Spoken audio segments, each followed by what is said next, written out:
Unità e condivisione potrebbero essere le prime due parole d'ordine del Partito Democratico Veneto sotto la segreteria Bisato. Il sindaco di Noventa Padovana, Renziano, ha ottenuto il 65% dei quasi 87.000 veneti che hanno partecipato alle primarie del partito. Giovanni Tonella, trevigiano e orlandiano, si è fermato al 35%. Quello di Bisato sarà un partito che intende promuovere un dialogo profondo e permanente con la base. Mie priorità sono quelle innanzitutto di girarlo in lungo e in largo per far emergere le migliori sensibilità che ci sono.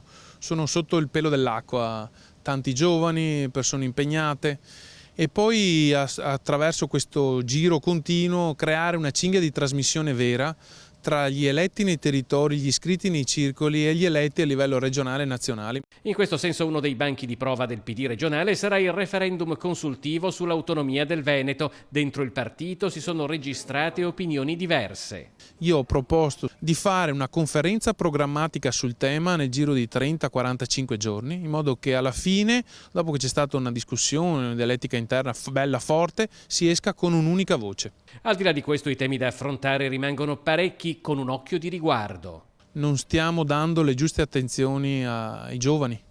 È indubitabile ormai che tutta una generazione finisce gli studi secondari o universitari e poi decide di andare all'estero.